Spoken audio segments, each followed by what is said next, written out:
패션은 사라지지만 스타일은 영원하다. 전 세계적으로 사랑받는 불멸의 아이콘 샤넬 넘버 5. 지금 샤넬 하면 어떤 이미지가 떠오르시나요? 아마 많은 분들이 우아함, 고급스러움, 그리고 시대를 초월한 클래식함을 떠올리실 겁니다. 그런데 사실 말이죠. 그 빛나는 이미지 뒤에는 우리가 전혀 예상치 못한 어둡고 치열한 그림자가 숨어 있습니다. 오늘은 그 전설적인 이름, 샤넬의 진짜 이야기를 들려드릴게요. 우리가 흔히 아는 샤넬에 대한 상식, 오늘 제가 완전히 깨부셔드리겠습니다. 자, 보세요. 코코 샤넬이라는 이름이 원래는 가브리엘 샤넬이었다는 사실 알고 계셨나요? 그녀의 인생은 정말이지 파란만장 그 자체였습니다. 1883년 프랑스의 한 빈민구호소에서 태어나 어릴 적 어머니를 잃고 아버지에게 버림받아 12살 어린 나이에 고아원으로 보내졌죠. 상상해보세요. 어린 소녀가 겪었을 그 극한의 결핍과 외로움을요. 이 엄격한 수녀원에서의 삶은 그녀의 패션 철학에 지배한 영향을 미칩니다. 흑백의 수녀복, 꾸밈 없는 검소함, 기하학적인 창문 문양, 이런 것들이 훗날 샤넬의 시그니처인 미니멀리즘과 로고 디자인의 뿌리가 된 겁니다. 그녀는 그 비참한 과거를 지우기 위해 자신의 삶을 신화처럼 만들어 나가기 시작했습니다. 이 결핍이 훗날 세상을 뒤흔들 미학의 원천이 될 줄 누가 알았을까요? 그렇게 고아원을 나와 낮에는 바느질을 하며 생계를 꾸리고 밤에는 카바레에서 노래를 불렀습니다. 이때 즐겨 부르던 노래 코코리코에서 따와 코코라는 별명을 얻게 되죠. 사실 코코는 처음부터 혼자 모든 것을 일궈낸 것은 아닙니다. 그녀에게는 삶의 전환점이 되어준 두 명의 후원자가 있었습니다. 첫 번째는 에티엔 바이장이라는 부유한 승마 선수였죠. 그의 연인이 되어 상류 사회를 경험하며 그들의 라이프 스타일과 필요를 직접 보게 됩니다. 그리고 결정적인 후원자는 바로 영국인 사업가 아서 보이 카펠이었습니다. 그의 전폭적인 재정적 지원 덕분에 1910년 마침내 자신의 부티크인 샤넬 모드를 열게 됩니다. 샤넬이라는 이름의 빛나는 시작은 사실 이렇게 복잡한 인간관계와 계산 속에서 피어난 것이죠. 자, 보세요. 이것이 바로 브랜드 뒤에 숨겨진 또 다른 이야기입니다. 여러분, 혹시 과거 여성들의 옷을 보신 적 있으세요? 허리를 꽉 조이는 코르셋 때문에 숨쉬기조차 힘들었죠. 샤넬이 등장하기 전의 패션은 한마디로 구속 그 자체였습니다. 그런데 코코 샤넬은 이 모든 것을 단숨에 바꿔놓았습니다. 그녀는 남성 속옷에나 쓰이던 저지 원단을 과감하게 여성복에 도입했습니다. 당시로서는 정말 파격적인 시도였죠. 그리고 휴양지에서 선보인 스포츠웨어는 1차 대전 중 여성들의 활동량을 늘려주며 실용성의 니즈를 완벽하게 충족시켰습니다. 그녀의 철학은 단순했습니다. 여성의 몸을 구속에서 해방시키자. 딱딱하고 불편했던 옷 대신 심플하고 편안하면서도 우아함을 잃지 않는 옷을 만들었죠. 그녀는 단순히 옷을 만든 것이 아니라 여성들에게 자유와 자신감이라는 새로운 가치를 입힌 겁니다. 이것이 바로 샤넬이 단순한 패션을 넘어선 스타일을 만든 이유입니다. 지금 샤넬 하면 가장 먼저 떠오르는 아이콘이 무엇인가요? 아마 샤넬 넘버 5 향수와 리틀 블랙 드레스일 겁니다.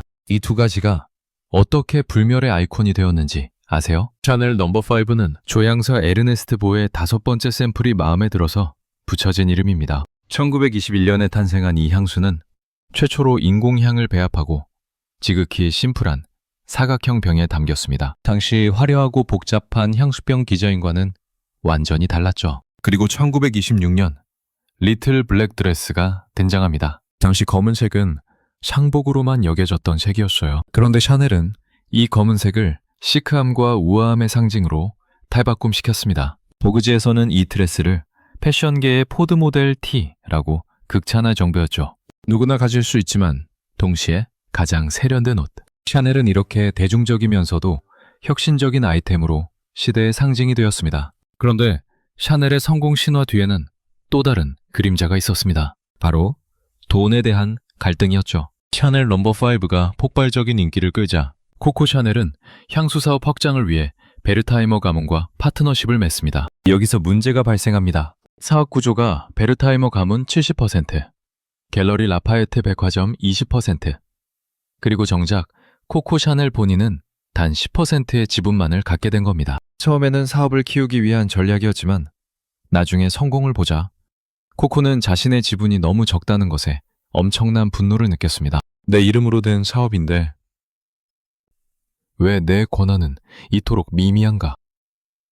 그녀는 이 불공정한 계약을 되돌리고 경영권을 되찾기 위해 수십 년간 베르타이머 가문과 치열한 전쟁을 벌이게 됩니다. 여기서부터 샤넬의 복잡한 심리와 계산적인 면모가 드러나기 시작합니다. 사람들이 진짜 모르는 게 뭐냐면 샤넬의 모든 행동 뒤에는 이런 돈과 권력에 대한 욕망이 깔려 있었다는 겁니다. 1939년 2차 세계대전이 발발하자 코코 샤넬은 돌연 자신의 모든 부티크를 폐쇄합니다. 전쟁은 패션의 시기가 아니다 라고 말하면서요. 겉으로는 애국심 넘치는 명분처럼 들리죠.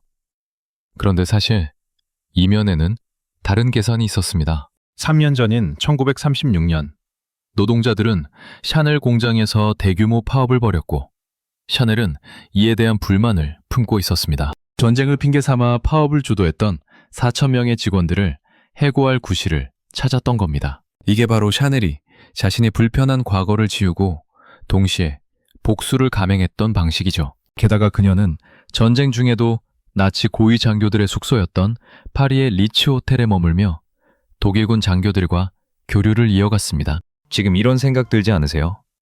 설마 샤넬이 그 정도였어? 네, 사실입니다. 그녀는 생존을 위해 그리고 자신의 이익을 위해 어떤 선택도 마다하지 않는 인물이었습니다. 2차 세계대전 중 코코 샤넬은 단순히 호텔에 머물며 독일군과 교류한 정도가 아니었습니다. 그녀는 나치 독일 정보국, 즉 아프베어의 F7124라는 코드네임으로 등록된 요원이었습니다. 코드명은 놀랍게도 그녀의 과거 연인이었던 웨스트민스터 공작의 이름에서 따온 웨스트민스터였습니다. 13살 연하의 독일 외교관이자 스파이였던 폰 딩클락의 남작과 연인 관계였고 그를 통해 스파이 활동에 깊숙이 관여했습니다. 심지어 1943년에는 모델 후트 작전이라는 이름으로 처칠과의 친분을 이용해 영국과 독일 간의 분리 평화 협상을 중재하려 마드리드로 파견되기도 했습니다. 믿기지 않으시죠? 전설적인 패션 디자이너가 나치 스파이였다니. 하지만 그녀는 끊임없이 자신의 생존과 이익, 그리고 자아 실현을 위해 돌진하는 인물이었습니다. 더욱 충격적인 사실은 그녀가 이 전쟁을 자신의 개인적인 복수에 이용하려 했다는 겁니다. 아까 70대 10으로 말씀드렸던 베르타이머 가문과의 지분 갈등 기억하시죠? 베르타이머 가문은 유대인이었습니다. 코코 샤넬은 나치 정권의 아리안법, 즉 유대인 기업 몰수법을 이용해 베르타이머 가문의 파르팡 샤넬 소유권을 강탈하려 시도했습니다. 유대인이라는 이유만으로 기업을 빼앗을 수 있는 잔인한 법을 이용한 거죠. 하지만 베르타이머 가문도 만만치 않았습니다. 그들은 나치 부역 혐의가 없는 펠릭스 아미오라는 인물에게 임시로 지분을 양도하여 샤넬의 시도를 막아냈습니다. 비즈니스 이익을 위해 파트너의 인종적 위기를 이용하려 했다는 것.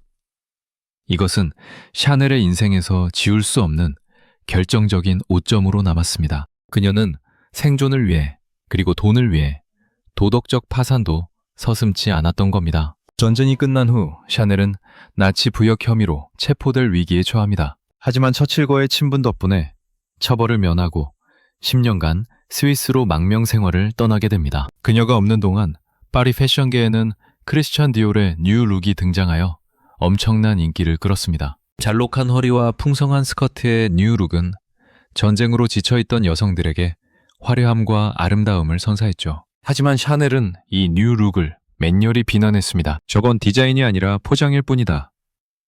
여성들을 다시 코르셋에 가두려 한다면서요. 자신의 철학인 여성 해방과는 거리가 멀다고 생각했던 거죠. 물론 그녀의 비판에는 자신의 자리가 다른 디자이너에게 넘어갔다는 질투심도 분명히 작용했을 겁니다. 어찌 보면 자신의 신념과 자존심, 그리고 복잡한 인간적 감정이 뒤섞인 행동이었다고 볼 수 있습니다. 10년의 망명 생활을 마치고 1954년 71세의 나이로 코코 샤넬은 패션계로 전격 컴백을 선언합니다. 하지만 프랑스 언론은 그녀에게 냉담했습니다. 나치 부역의 과거는 여전히 지워지지 않은 오점이었으니까. 늙은이가 뭐 또 하겠어?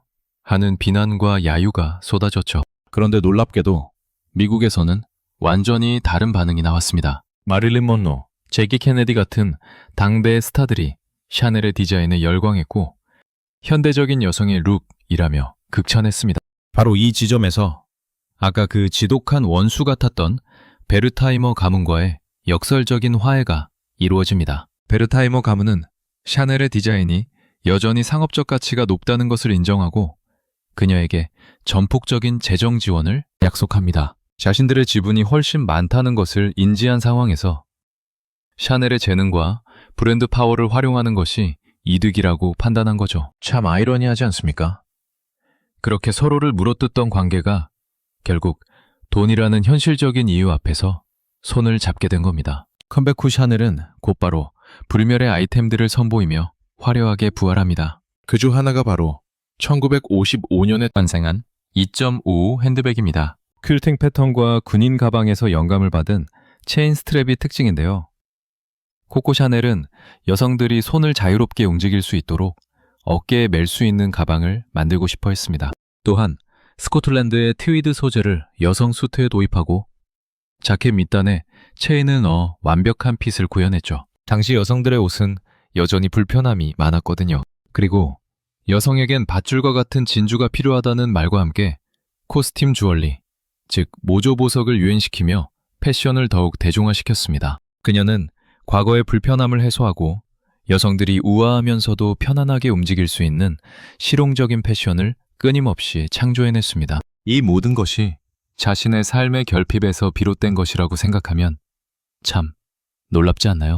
코코 샤넬이 1971년에 사망한 후 샤넬 브랜드는 한동안 정체기를 겪게 됩니다. 아무리 위대한 디자이너였어도 한 사람이 떠나면 그 빈자리는 클 수밖에 없죠. 브랜드가 점차 노후화되고 있다는 평가를 받던 1983년 베르타이머 가문은 과감한 결정을 내립니다. 바로 칼 라거펠트를 영입한 것이죠. 그는 죽은 샤넬을 환생시켰다는 극찬을 받으며 브랜드에 새로운 생명을 불어넣었습니다. 라거펠트의 전략은 아주 명확했습니다. 샤넬의 클래식한 요소들, 예를 들어 트위드 소재나 로고 등을 유지하되 여기에 힙합이나 그런지 같은 당대의 현대적인 트렌드를 과감하게 결합했습니다.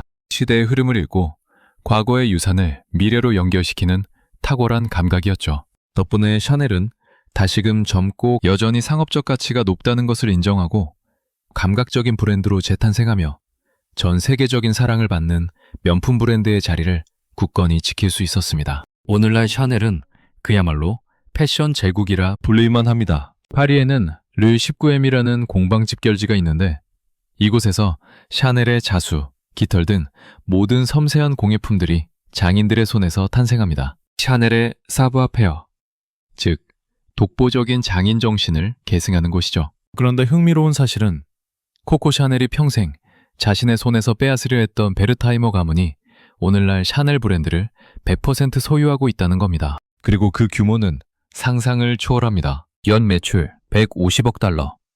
우리 돈으로 약 20조 원을 상회하는 세계 최고의 럭셔리 브랜드 중 하나입니다. 한 여인의 치열한 삶과 그 뒤에 숨겨진 복잡한 인간관계, 그리고 돈과 권력의 역학관계가 얽혀 만들어진 거대한 제국인 셈이죠. 자, 오늘 코코 샤넬의 이야기를 들어보시니 어떠신가요?